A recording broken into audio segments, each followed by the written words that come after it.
tattooed. Bet I see you from the top, yeah, real soon. Looking down on the haters that I've been through. Told them I'll see you later, yeah, big truth. I keep a real good pace. Built a big house, damn, look at that place. Up in my mind, cause that's my space. House so big, full of positive things. And I can't be shook, cause I ain't no rook, man, I wrote the book. What's up? What's up? What's up to all the monsters of the gridiron folks out there? Oh man, what's up to the squad from the monsters of the gridiron? Hey, back with another. Better I say another bad loss Monday from our Chicago Bears, man. A bad loss. Man, we're gonna get into it. Everyone I know is ready to vent. I know everyone's fed up, just like we are. Walt, you want to say something before we get into it, man? Yeah, I think I was one of the lucky ones that didn't get to watch that game live yesterday. Yeah, but yeah, no, it was really bad. We'll get into it in a little bit, but I mean, it's time. There's nothing left to talk about anymore. Hey, man, it's so much to talk about and nothing new. Nothing new to talk about. I'll say that, but there's definitely nothing new.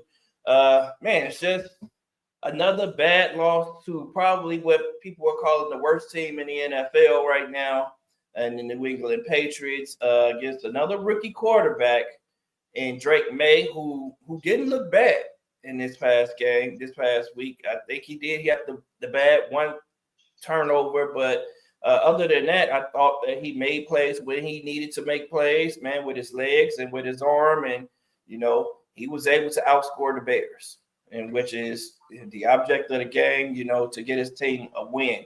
Our defense, let's just start there real quick with our defense before we get into how bad this offense is. Our defense surrendered 19 points?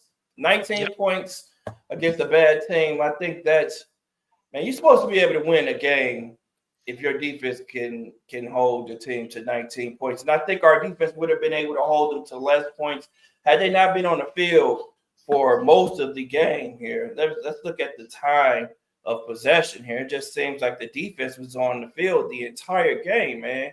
I don't know what's going on. Possession was 32 minutes to 27 minutes, so it was almost even. I guess at the end, we did have a few drives towards the end of the game that lasted a little bit longer, but for the most part, man, we were out of this game from the start.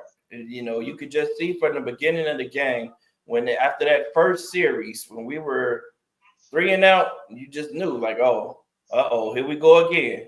And it just kept snowballing and getting worse and worse and worse. The play calls kept getting bad. You have guys dropping passes. You have Caleb missing throws. It was just some of everything. And I don't think our defense was able to just, hold off and keep this team from scoring any points. So we put them in position to score a lot of those field goals, and they got one touchdown. So defense surrenders 19 points. I mean, that's a game you're supposed to win, especially against a bad team where we're supposed to score some points.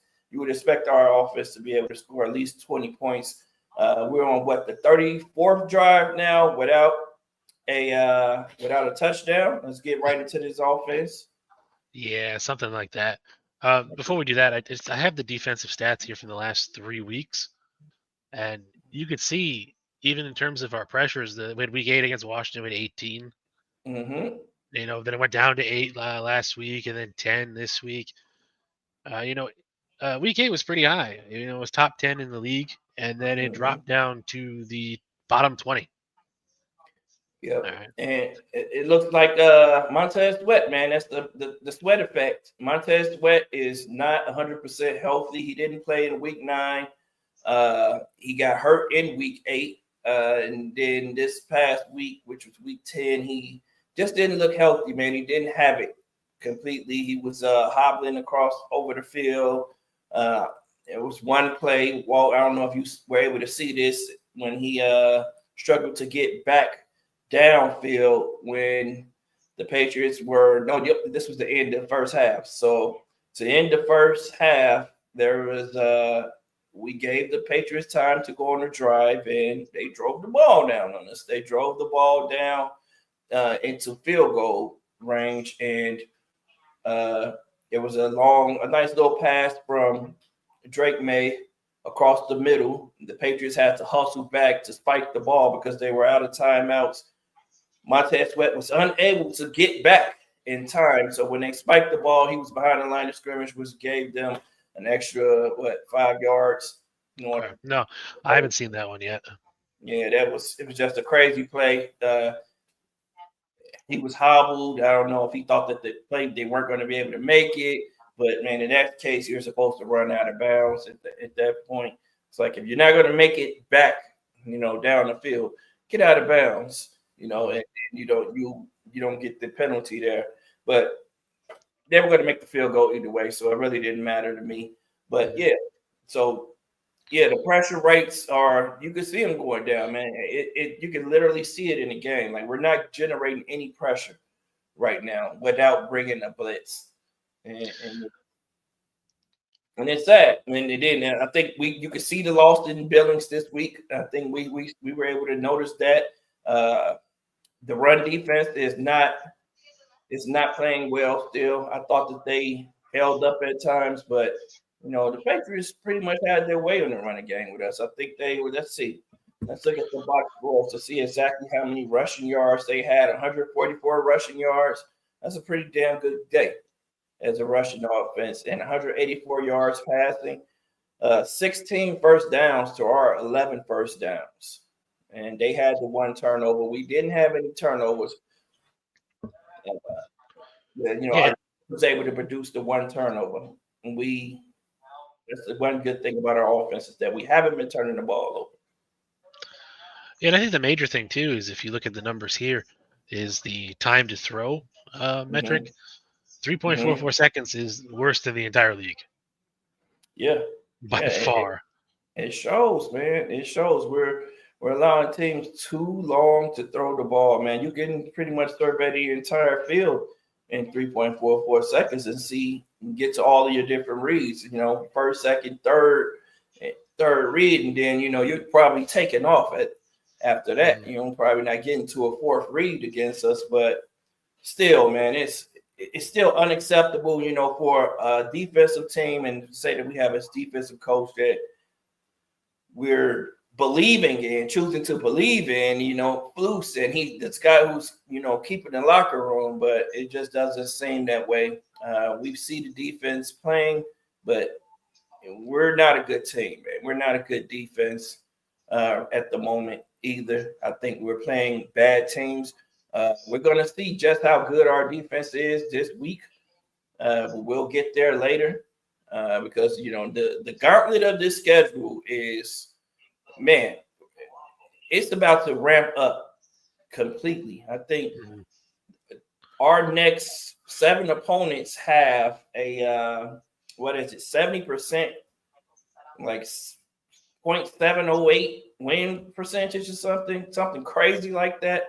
We have the hardest schedule. And I think the next one beneath us are it's Cleveland. And they have there's 0.558 or something, which is, a drastic difference between the two.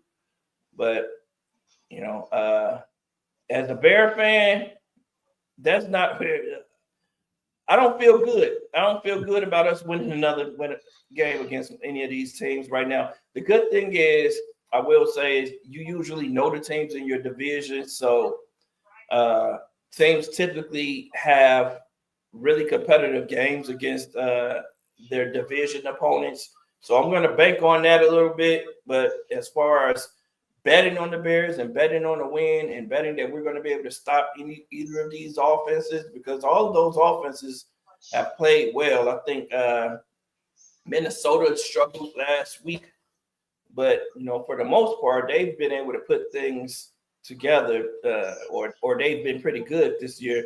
But that is the one team that's regressing. But the Green Bay Packers and the Detroit Lions are full steam ahead. So we'll see how we do against those teams when we get there. Yeah. No, and I know you wanted to get on the offense, and there was a really good insight that they made yesterday. I think this was on NFL Pro.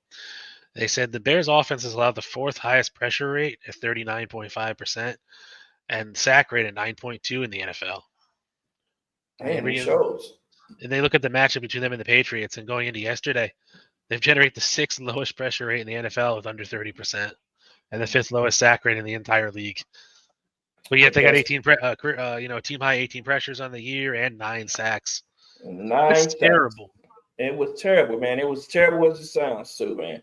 I don't know, man. It's sad. It was so sad, man, that our rookie quarterback had to go through that. You know, we had this makeshift offensive line because our GM, who's also culpable in this, man, like we should have had better offensive linemen, point blank period. I know we got a lot of guys hurt, but man, protect your franchise quarterback, man. We're going out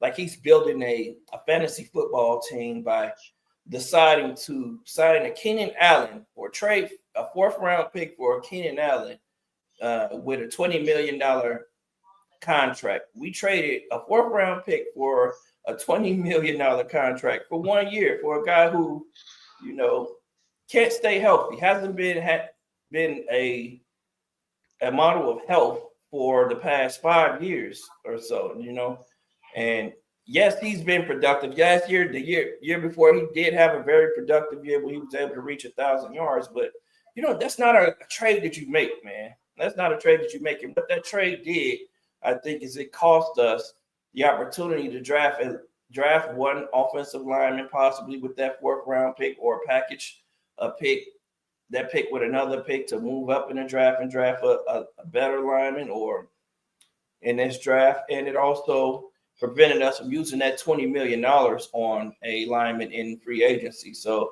I know that, free agent offensive linemen were slim this offseason, but that's what we needed, man. You're going to have to overpay in free agency, man, to get the guys that you need. And I don't think that it was a priority for Ryan Poles, man. He built this team like a fantasy team. He went and he got all the luxury pieces, and he forgot that the offensive line has to be there to block for running backs, and it has to be there to block for a quarterback to be able to pass, so that these wide receivers can catch the ball. And hey, I think that he thought, and I know that he thought that this offensive line was going to be better than it was, because he did say that he was proud of the fact of the depth on this offensive line, which has been tested, and they're not very good. They're not very good. The depth isn't very good. Newsflash, they've been tested, and you were wrong about that as well. Ryan Poles, for everything that we say about Ryan Poles picking good players on this team, I think he has done a lot of good, but we can point to a lot of mistakes that he's made, and I think that's one of the biggest glaring holes on this team. And it's coming back to haunt us for the past 3 seasons now. 3 seasons that he's been here. I'll give him 2. Last year, he could have done a little bit more to help Justin Fields, but this year especially, after seeing what Justin Fields went through last year, you don't want your rookie quarterback, who's generational talent, to have to come in and have to deal with the same woes that Justin Fields did behind just a terrible offensive line. Yes, because like you said, we've been dealing with this since Justin's been here, and probably even before that too. This problem isn't new, right? We've just been through it. Every season, it's the same thing. The offensive line sucks, the quarterback gets demolished, and we just round and round we go on the carousel. And I don't know. It's interesting because you would think, even as a failed offensive lineman, Ryan Poles would have an idea of what to look for, but his picks and his choices in the area haven't been all that great. Now, he brought in Coleman Shelton, who's kind of coming around right now, but he is what he is. You're not gonna, he's not a needle mover. He went out and got Ryan Bates with an arthritic shoulder. I mean, I don't know how you miss that during medicals, unless you willfully just disregard it. He made the trade for Dan Feeney last year, didn't use him. Just a waste of a pick right there. Lucas Patrick is out doing better in New Orleans at this point. I mean, I don't know. I don't know if it's evaluation or if it's the fact that whoever's setting up the system is just not up to snuff, right? Because we've seen guys come in, and I'll talk about Nate Davis. Nate Davis was a fine player in Tennessee. He Yep. wasn't, he wasn't a superstar, but he Yep. got the job done. He comes here, and all of a sudden, he just fell apart. It fell Why? apart. It's not a talent issue. Yep, I agree. I think it's all of the above. I think it's some evaluation, maybe, and I think we're overvaluing some of these guys and thinking that they're going to be better than they were. And I think that when guys are getting here, they're playing their worst football of their career when they get here with the Chicago Bears for some reason, because of, I don't know, the techniques that what we're asking guys to do and in their technique, or the blocking schemes, or whatever it is, that for whatever reason, when guys get here from other teams, they play their worst football. And, and then they leave here and then they're playing a lot better. We saw the same thing with Sam Mustipher, who was able to go to the Ravens the year after he left and had a little bit of success. So it's something with the coaching, but yet we decided to keep the offensive line coach from the year before and tried to pair him with Shane Waldron, which is just snowballed the disaster in what we've already experienced for the past few years. You pair that with poor play calling, poor play design, and you just have this clusterfuck that we're dealing with our offense right now. Again, an offense that hasn't scored a touchdown in 27 possessions. I think we have 27 points in the past 30-something possessions. I think it's 34 possessions at this point in time. It's 27 points in the past 3 games of what we've been able to score. We haven't scored a touchdown in the past 2 games. No, it's just that, man. That's not the way you play offense in the NFL now and expect to win. And we have too much talent on this team and weapons for it to look this bad, even with a bad offensive line. Yeah, talent was never the issue. I think everyone can see that. There's definitely talent across multiple positions of need, and also pretty good talent on positions that you may not really think are really necessary. But the thing I got to talk about, man, is I got to talk about Larry Borum. I don't know why this guy's here. Just looking at him now, he's played 2 games. He's already given up 9 pressures according to PFF. That's 6th on the team. And some of these guys have played 8, 9 games. Mm-hmm.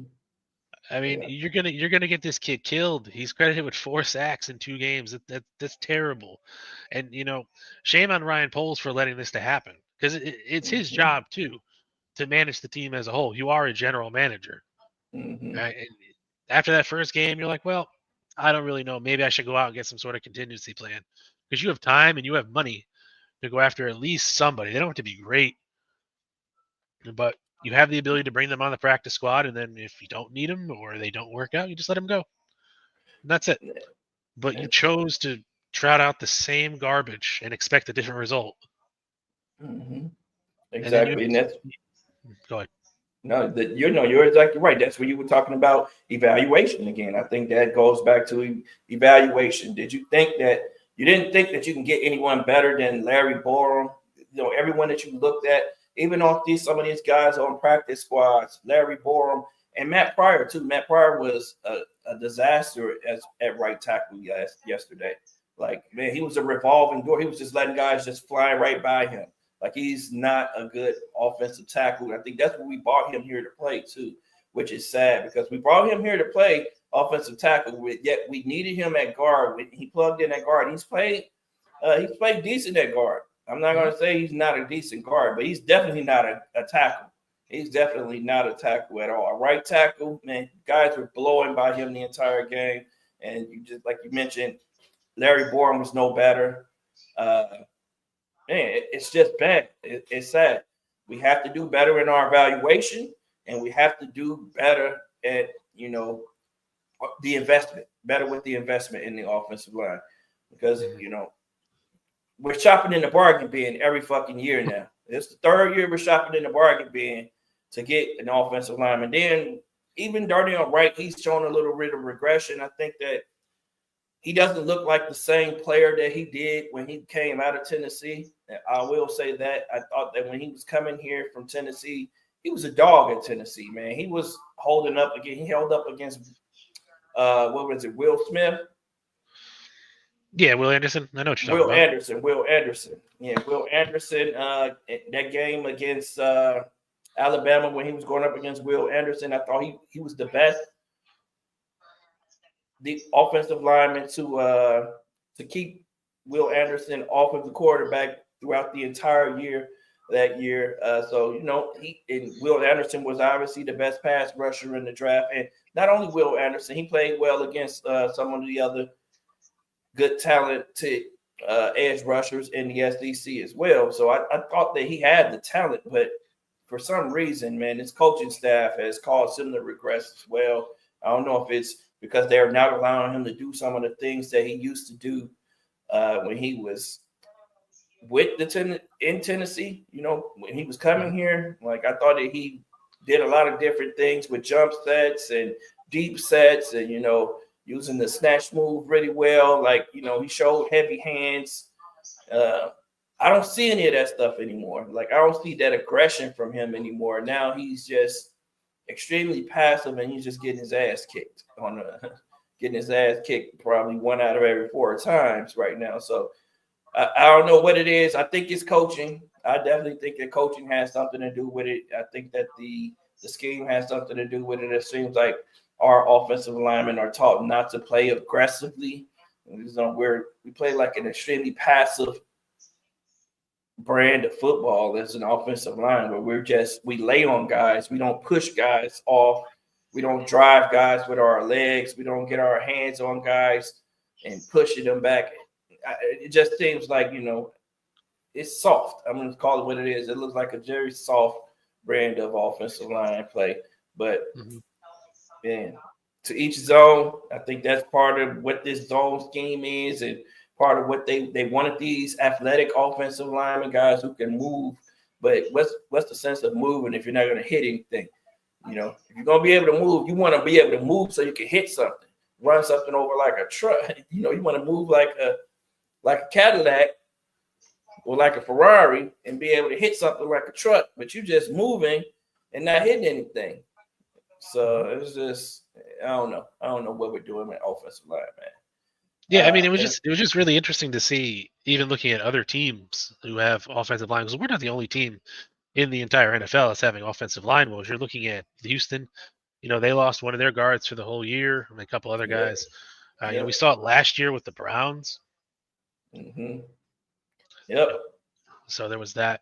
There are plenty of teams that are having offensive line issues. I think that Washington doesn't have a great offensive line that they put together this makeshift offensive line this year that has 1 second rounder, a UDFA tackle, right tackle, 4th round left tackle, or no, it's a 2nd round left tackle, a 4th round center, a 5th round guard, and a 6th round guard, or something like that, man. Just this, and they're just playing well together, because they're well coached, and the scheme is helping these guys to perform. So they have one of the best rushing attacks in the NFL, and they're able to keep their rookie quarterback, Jaden Daniels, upright enough for him to look like, the rookie of the year so far this year.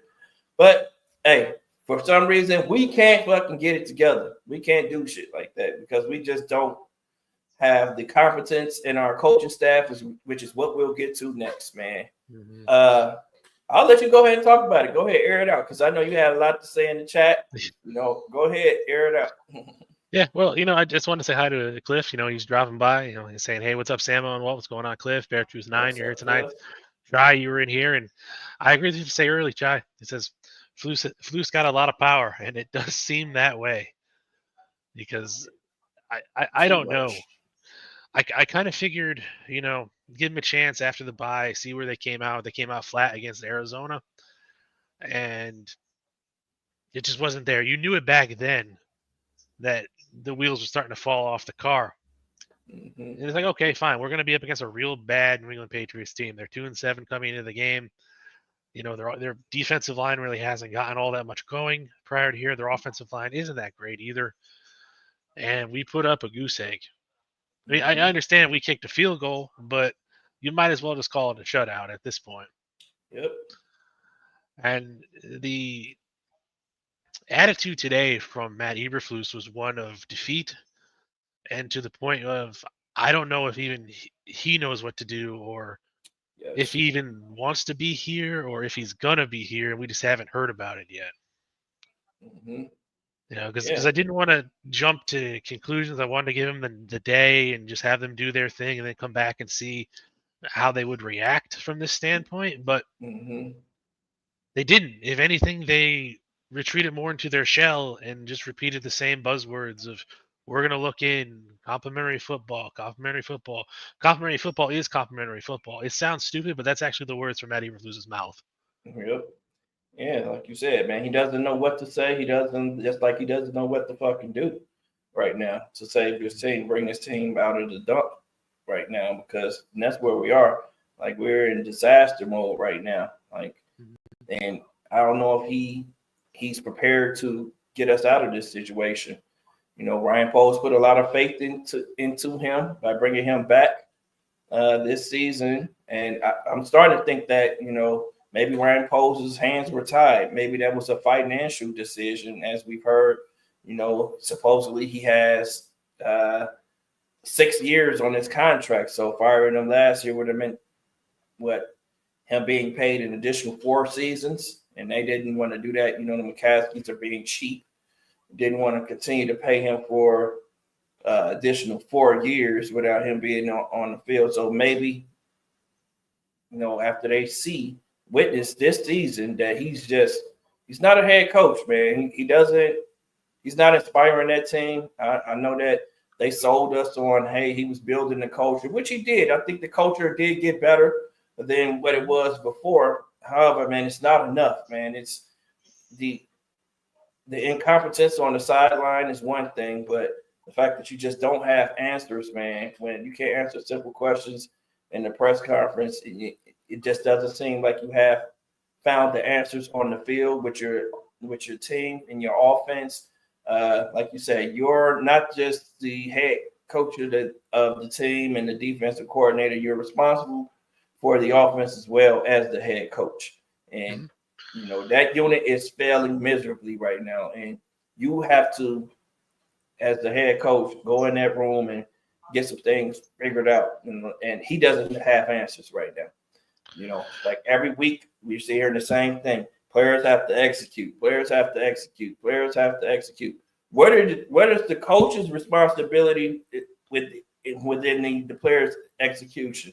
Because what I've heard for the past couple of weeks from players, and last week it was, or 2 weeks ago it was Cole Kmet, and just today it was DeAndre Swift.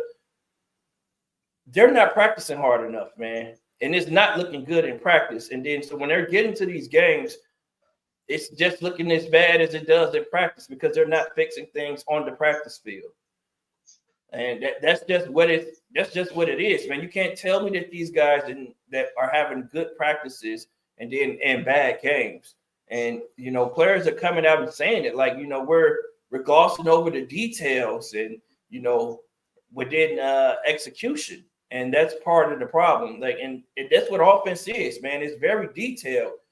You have to go over the details within your execution in order for offenses to have success. And the best coaches, coach those details. And it doesn't seem like this coaching staff is doing that, or they're not holding players accountable to those details in practice, which is hurting us in games. Mm-hmm. Yeah, you really need I don't want to say a slave driver, more of like a taskmaster on the practice field, because Yeah. that's where you're going to make or break your game right there and your entire game plan. It happens there before you even step foot on the field on Sunday. If you don't get it right then it's gone. And there's a couple things Cliff brought up. You brought up right now. Is where did the hits go? I couldn't tell you, Cliff. I don't know. And like you said earlier in your last take there, Samo, that he changed the culture of the team for the better. Yes, but now that culture is gone. Culture's It's gone. gone. It's just not there. Right. Yep. Even when we went 3-14 and 7-10, players were, they were lockstep in line with the team. Now we're Mm-hmm. seeing them step out and be like, well, I don't really know what to tell you. Did you use the coaching staff? I'm not going to go there. That's what Kevin Byard said last night. He asked Mm-hmm. DJ Moore. They said, well, I don't know how to answer that question. Mm-hmm. So I mean, Yeah, but the chinks in the armor are there, and they're starting to form cracks. And eventually, yeah. those cracks are going to splinter, and you're going to lose the entire team. Now, to what you were saying about Falusa's contract situation, I think they said it was somewhere around possibly a 5-year deal, which would make sense because they hired Matt Nagy to a 5-year contract as well. So it seems like that might be the house style, so to speak, in terms of how they want to do their contracts. And, Hmm. and, and that's fine because if you really think about it, how much are you going to start losing when no one goes to your games or when less people start going to your games? Less people Hmm. start turning it on TV from your local markets. So you lose that money. You lose merchandising money. You lose vendor money from concessions and other things like that. You Hmm. don't get those high profile games because your team is trash. Right. As bad as the Jets are, we've seen them in what? How many primetime games this year across Thursday night football, Monday night, and Man, Sunday? so many prime time games this year. It's ridiculous. And you're right. I think it was 5 years, which will make this the third year. So we still have 2 additional years on this contract, man. But I don't think the Bears want to put up with this for an additional 2 years. I know fans don't. You can't allow. First of all, you can't allow them to go and hire another offensive coordinator. You can't give this head coach a third offensive coordinator. That's just going to be disastrous. I mean, we're going to allow him to pick a third offensive coordinator when I don't feel like him or Brian Poles, who I'm sure was involved in the picking of Shane Waldron, did their due diligence when it came to Shane Waldron. Because if you've done your due diligence, you would have known who this guy was, man. And I mean, what about him inspires you from his press conferences, Walt? Like, does he sound like a guy that would have got you excited about him coming here and leading your offense? No. I mean, I'll be honest with you. Shane Waldron he's okay. I mean, he's mid. Yeah. I can't really think of another way to describe him besides he's just average. He's average in every way across the board. But the thing is, Waldron wasn't a bad candidate coming into the selection process. He had a very good track record in Seattle along with Geno Smith. There were a few things that you'd want to change. I mean, I know the uses of Jackson Smith and Jigba really wasn't that great, but who knows in that? I mean, he's doing fine with Roma Dunze. Roma Dunze leads the league in passing, not the league, but the team in passing yards, like 414 right now. So using rookie wide receivers isn't really his issue. But you have to ask the question, and we've been trying to figure this out. And Cliff asked the question, "What happened?" You have to see what happened to the team and what happened to Shane Waldron once he crossed over into Hallis Hall. And And there that's was what issue.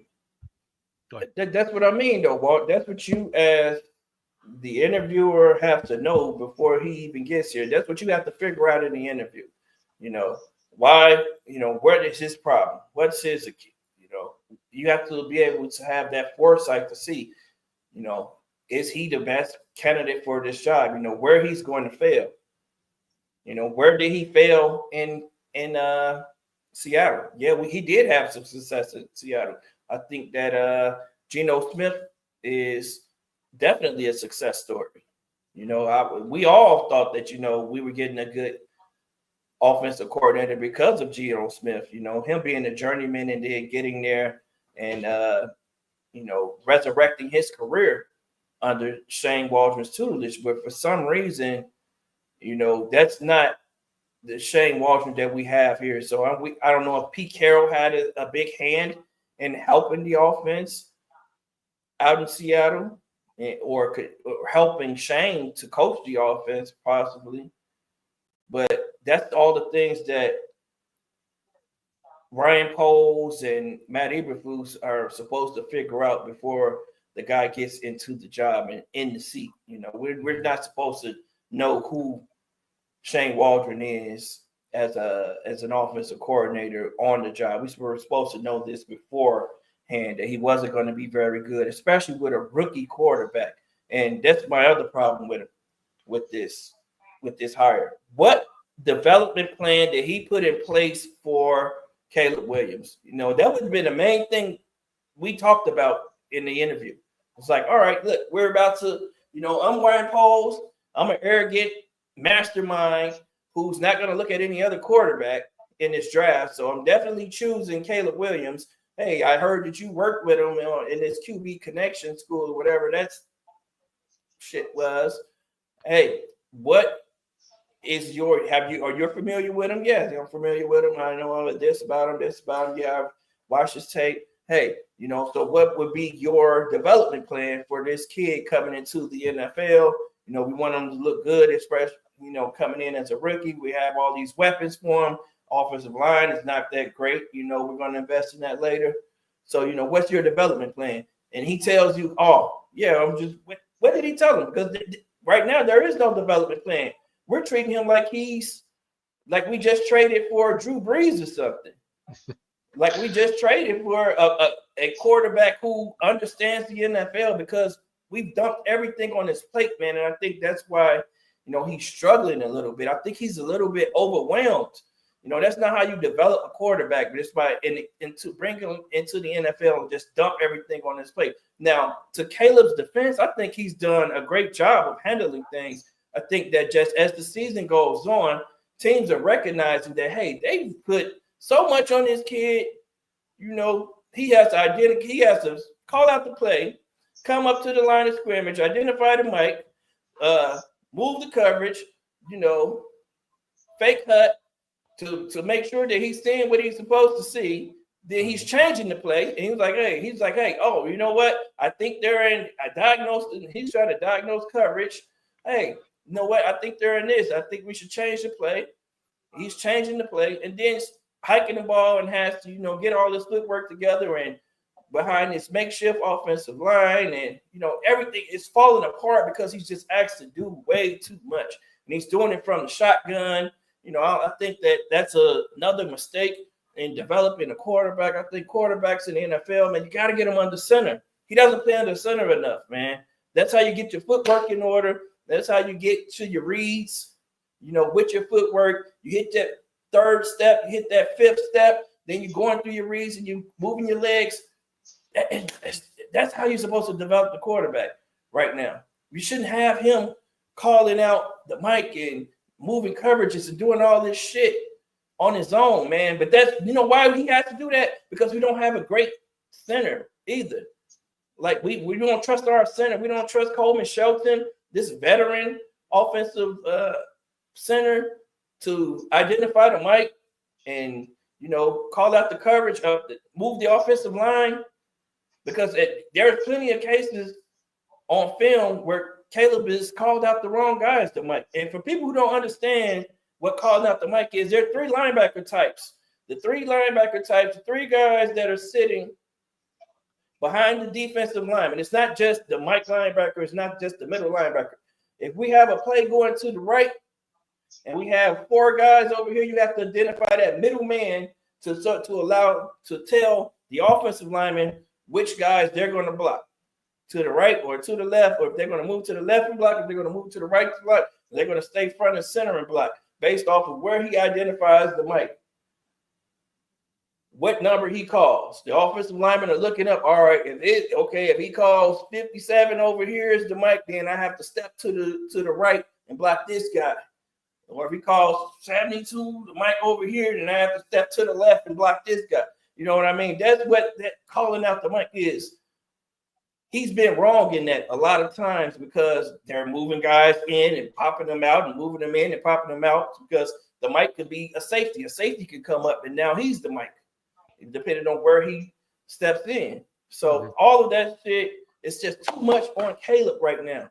Other quarterbacks and rookie quarterbacks aren't being asked to do all of that right now. And that's why they're having more success, because you take baby steps, man. Allow him to take those steps, some baby steps, so that he can have the success. I think that's why he's missing throws. It's just because he's thinking too damn much. Like he's missing throws that we've seen him hit every time in college, man, on his college shape. Like, man, these little short throws, that throw to DJ Moore on 3rd and 2 to the right when DJ is running a simple out wide open and the ball just dives, man. It's just like, what is going on here? Like, they're breaking him, man. He's regressing, and it's because I feel like he has way too much on his plate right now. I don't know how you feel about it, but that's just how I feel. And it's part probably because they don't have a fucking development plan for this dude, and they're gonna break him. And that's why I think Shane Waldron has to go, man, because he's not realizing that. Yeah, I mean, I think I was a bit hesitant of actually putting him on the thumbnail today, just because this is only year one. We're only halfway through a season. I can't make a full determination either way, good or bad, right now. It does seem like the way he's handling the development of his rookie quarterback is just like you said. He's going to throw him right into the fire, sink or swim. You have to figure it out. Where you see a guy like Jane Daniels or Drake May, where they're kind of easing him into the process a little bit more. So in the long run, I see Shane's development plan being a little better just because he's going to face everything up front and he'll have a better idea. The problem is with that, you have to get through the gauntlet of those early games, those early seasons, that early season, rookie season that you have. You're going to take a lot of hits, you're going to take a lot of lumps. But in theory, it'll make you a better person at the end of the day.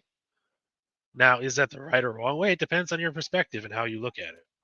I think Right? it is going to make him better because he's proven that he can do it, and that's a good thing. But just because he can do it doesn't mean that he should do it right now. Right now, in this moment, allow him to get some of the other things, like being able to read the coverage easier. Like, allow him the opportunity to sit there and look at the coverage, and read the coverage a little bit longer, and dissect that. If you're taking some of this other stuff off of his plate, you know what I mean? Like, you see where he's struggling. I think that's where he's struggling a little bit. I think he's not trusting what he sees. He's holding on to the ball a little bit long. And that's how you break a quarterback, man, I think. And then he's taking, 9 sacks, man. Like, 9 sacks. Like Cliff says, no quarterback gets sacked 9 times to be on top of his game. That's impossible. You can't ask anyone to do that. Man, that is ridiculous, man. And to keep him in the game in those final 2 minutes and allow him to get those last two sacks was idiotic to me, man. Phil's talking about, we want to compete to the end of the game. What are you're competing in a game that you're not going to win. You have no chance of winning this game in the last 2 minutes of the game. So if he's in the game, allow him to hand the ball off. Why would you allow your quarterback to take these unnecessary hits behind this offensive line that can't block for him? Mm-hmm. That's just dumb. So you're telling me you're willing to leave him in a meaningless game, in these meaningless minutes in this game, and take these hits, yet you weren't willing to allow him to play in meaningless games in the preseason with a healthy offensive line? Like, make it make sense to me. Yeah, you see, that's what you just brought up a very good point. I didn't even think about that up until right now when you brought it up, is that he didn't play in the preseason because everyone thought it was worthless, and they had no time because it's not a real game. It's just gonna, they're just gonna disappear at the end. It doesn't matter. But I mean, the thing at the end of the day is we're getting to the point of Green Bay is this Sunday. There's no more time for clowning around. We're in the thick of the division starting now. Now, we had the ability to figure out our stuff before we got there, and we failed to do that. And like Cliff says here, he says the team is in disarray, and it's the head coach's responsibility to get them playing correctly again. Flus is failing. 100% agree. Yep. Because you could blame the players, you can blame the offensive coordinator, you can blame the defensive coordinator, you can blame every position player on the map. End of the day, you are the head coach, and that axe falls on your neck at the end of the you have to be ready for that. You can't pass the buck. It's like any other job in the world. Your person, it doesn't do their job, it falls on you, right or wrong, good or bad. The manager has to manage. If your team is failing as the manager, then the manager takes the hit. Right, your manager has to manage all these different personalities and all these different people on your team in order for you to look good. And it's good, when everyone's doing their job, you look good as a manager.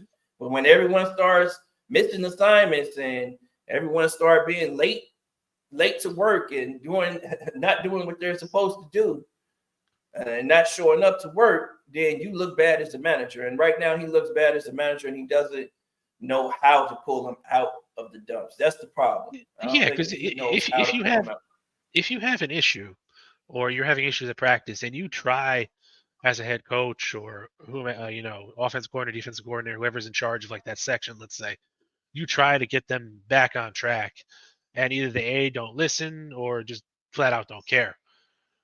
I mean, you got to step up your game a little bit here because that's your job. That's your Mm-hmm. whole purpose of being on the field. It's not to sit in the barber's chair and be like, oh, okay, I look cool now, Right. right? I kind of think that's where Flus is sitting at the moment. But even Flus's failures, you have to look above him too. Like Ryan Poles, you're sitting there in your office with your golf clubs by the window and you're putting little putting green out there. And are you really invested in this? Exactly. You got Exactly. to. We gave him the benefit of the doubt with DJ Moore trade. It was a great trade.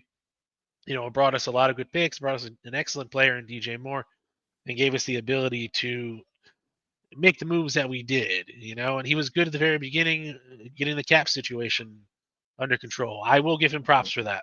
Yeah. But now Definitely. now you are at the stage where your team should be built. We can't hide behind the rebuild anymore. It's because it's not. You made the trade for Keenan Allen, which we brought up earlier, which rebuilding teams don't do. There's no point if Nope. you're a rebuilding team. It'd be a waste of Nope. time, money, effort, and draft picks. And right now, that's what it looks like. He Right? told us they were ready to compete. Yeah. Our GM told us we're ready to compete right now. Yes. Yes, we have holes on this team. He recognized that we had issues on the offensive line, but he said that he was proud of the depth that we had on this offensive line. Probably the best depth that he's had on the offensive line since he's been here. So he thought that this offensive line was good enough to compete. He thought that this team, the defensive line, was good enough to compete. He thought that this team was good enough to compete. He believed in his coaches. I think a little bit too much. He believed in his coaches to be able to, put this thing together. I think that on paper, yes, our roster is not terrible on paper.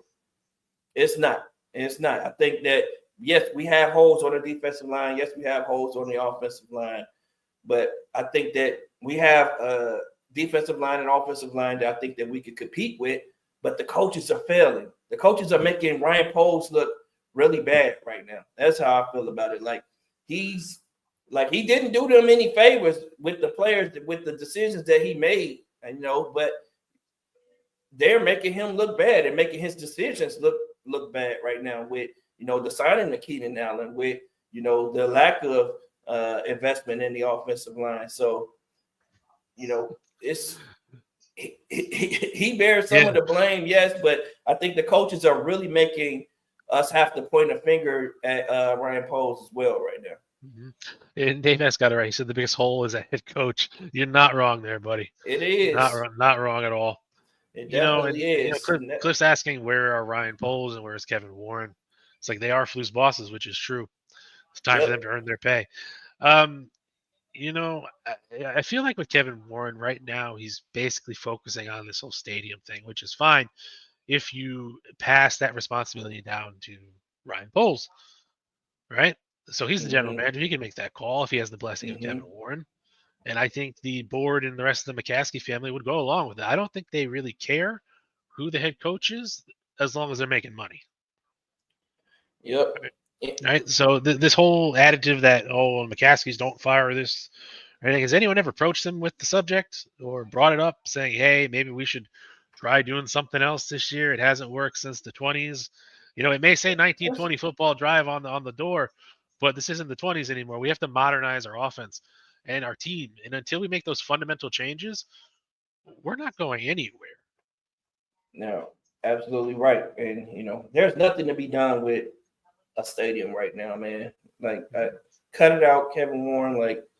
I know that you're the president of this team and, you're getting the stadium built right now, working on that. But you have an entire team that he's brought in to help with that. So he has to have some focus or some view on the football operations as well. And right now it's failing. And the problem is, like you said, about making money, we're still going to support the Bears. Plenty of people still are, regardless of the product that they put on the field, which they put terrible product after terrible product on the field, and yet, they're still going to make the money. They're still going to sell out, They're still going to sell out every game. You know, Bears fans are still going to travel with them to every city, and it's sad, man. That's why, you know, we're just asking that the Bears do better by us as fans. Because yeah, and you know what, the fans can see that too. I got a little story for you. I was out at the grocery store today, and I had my my Bears shirt on, and I pulled him down. This old man is standing at the end. And I looks at me and says, "I don't know why you're wearing that shirt because the Bears suck." yep.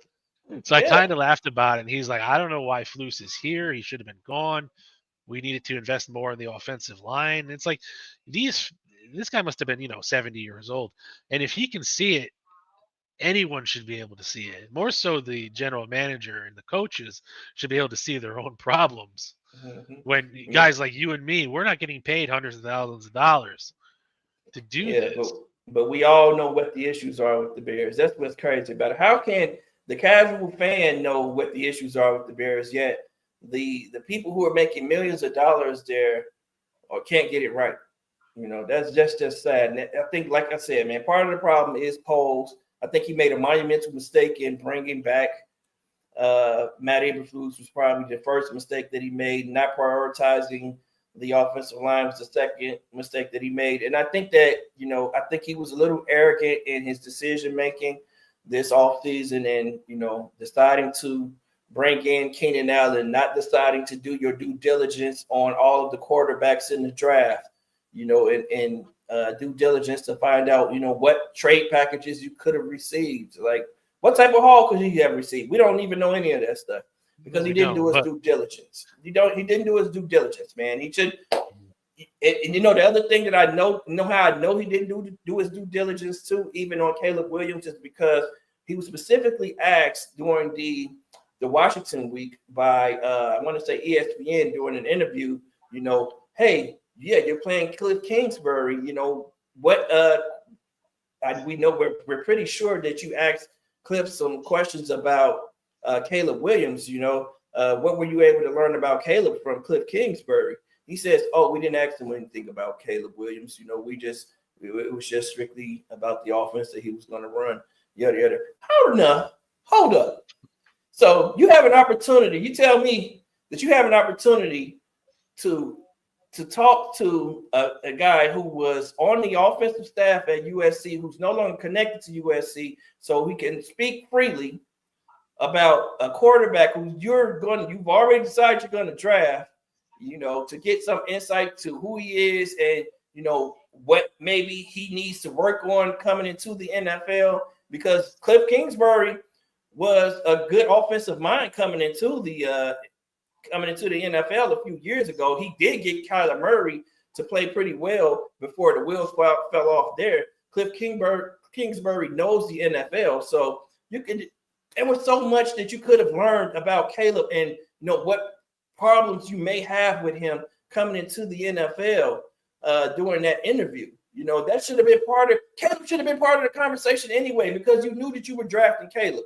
And if you didn't want to tip your hand, so to say, and say that we're drafting Caleb, which doesn't fucking make sense because you got the first pick. So who you tipping your hand to, it doesn't matter. If you didn't interview Jaden Daniels, so people know that you're not about to go and draft Jaden Daniels without interviewing him. So, and if you didn't want to tip your hand, you could have just talked to him about his development plan and say, what would you do with Caleb and what would you do with Jaden Daniels and whatever other rookie quarterback that you possibly were considering. Like, that's not doing your due diligence when you don't do those things. So that's why I think Ryan Poles is a little bit arrogant. He believes in I think he's a little too nice too. I think he values people. And when I say people, I mean like character and relationships a little bit too much, or which it's important, but you also have to look at production, man.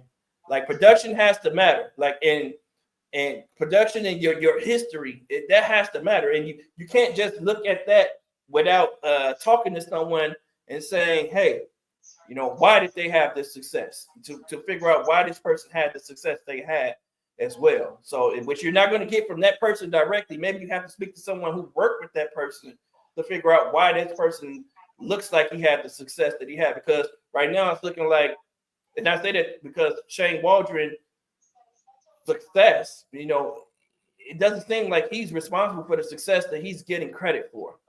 because of what we're seeing here on the field and what we're seeing here with what he's doing with the team that we have here in Chicago. And I think that Ryan Poles, like again, he's accountable because it doesn't seem like Ryan Poles is doing enough due diligence. The other thing with due diligence is Nate Davis situation. Nate Davis was traded. We signed Nate Davis, and immediately a few weeks later, we're hearing the head coach from Tennessee talk about, where Nate didn't like to practice. How come? Why didn't Ryan Poles know this prior to signing him? That this is a guy who doesn't fully invest in the team. He doesn't like to practice, but yet we have this hits principle. Where we want guys to be fully engaged and all the time. Even in practice, where we're giving guys lows in practice, but he's not going to practice. Like stuff like that, you got to know beforehand. Like so, the same thing with Chase, the wide receiver, Chase Claypool. He was a head case when we brought him here. You didn't know that before you brought him here. You didn't know who he was before you brought him here. You didn't know that he wasn't going to fit in with the culture of this team before you brought him here. It's like that's not doing due diligence. That's how I know you're not doing your damn due diligence. Like get it together, Ryan Poles. For real, man. You're too nice. You're just going out and you're making moves and it looks good on paper, but when it gets here, it collapses. It makes you look bad. So man, get it together, dog.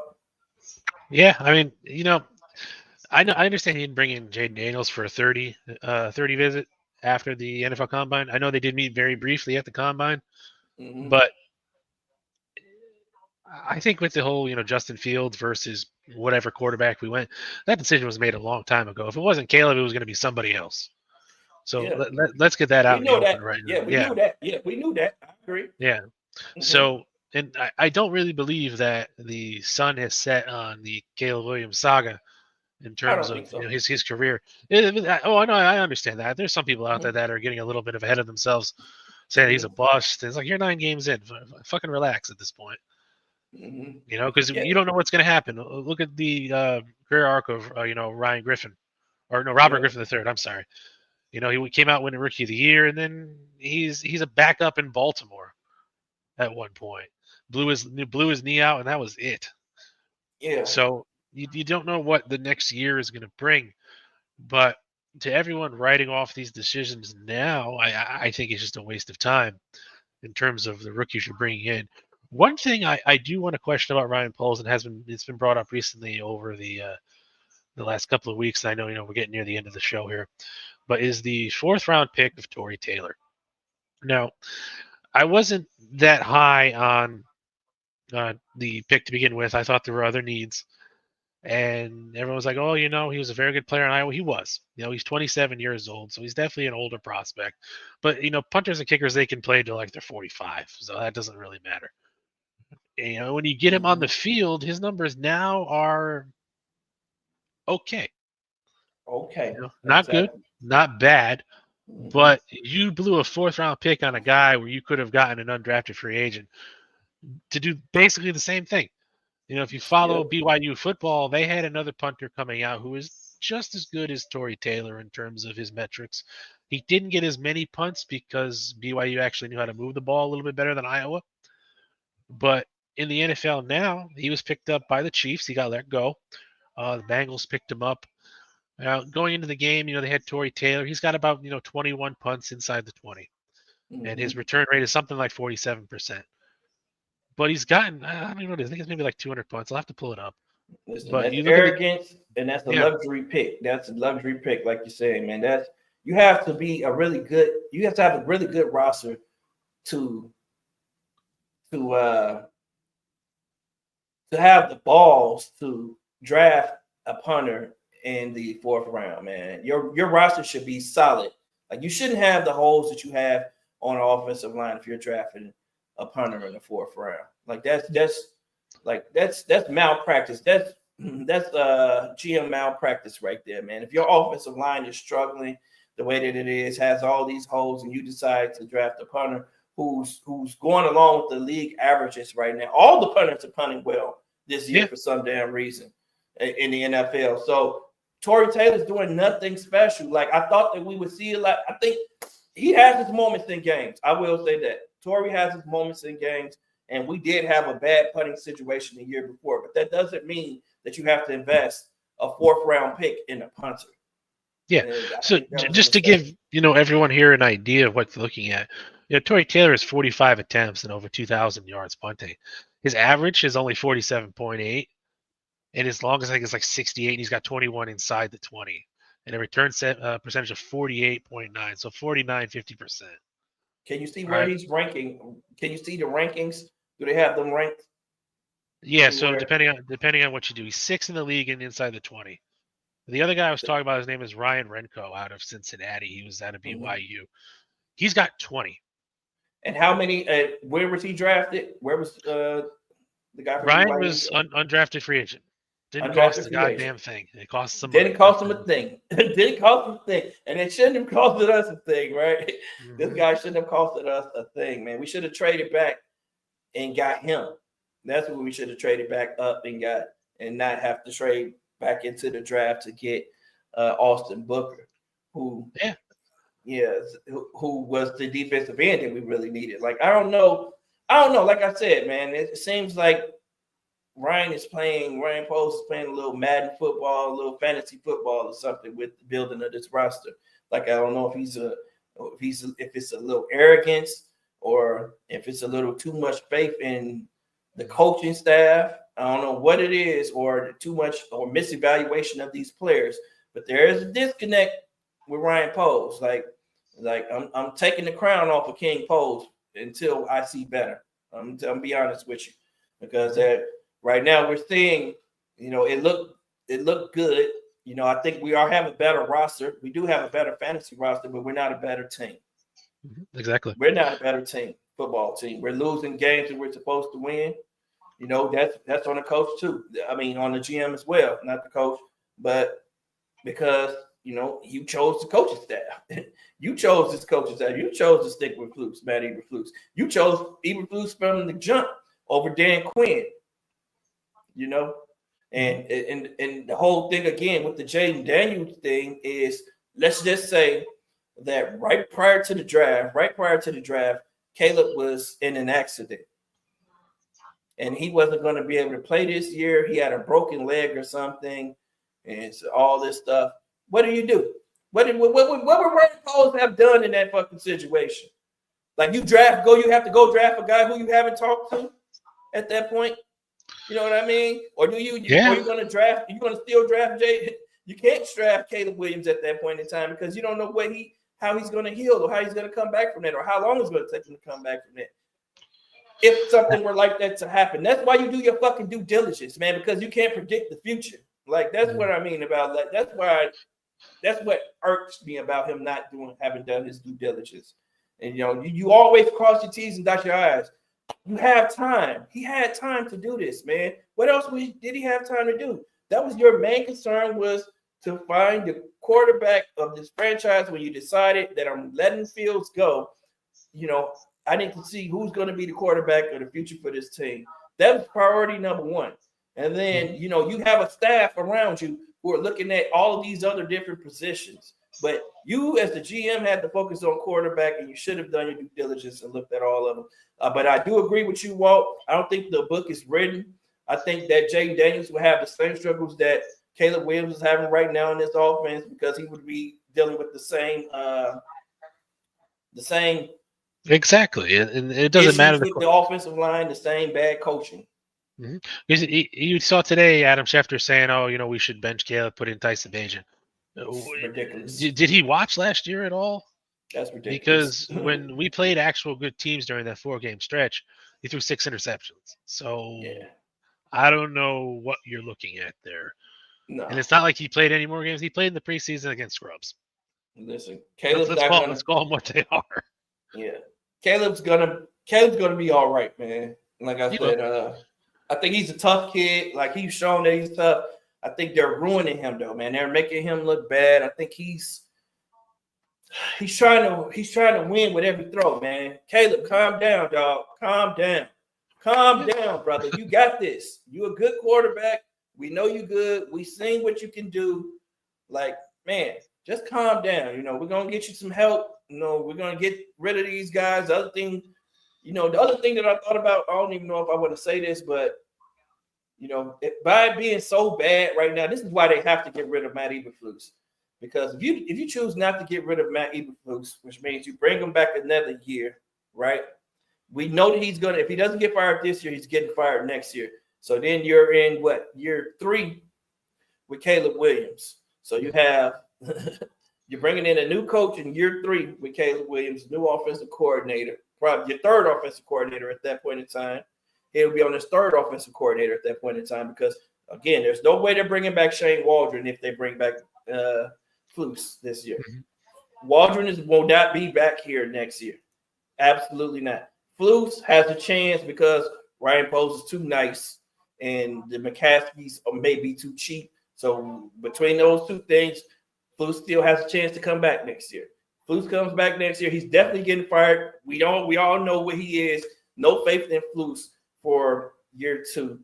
I mean, this next year, which will be year 2 of Caleb's rookie contract. So in year 3, Caleb will be on his third offensive coordinator, his second head coach, right? What do we have? 5 years here? 5 years here. So if that doesn't work out, that situation doesn't work out, you think Caleb Williams is going to re-sign with the Chicago Bears? No, I mean, I'm honestly still surprised he's here.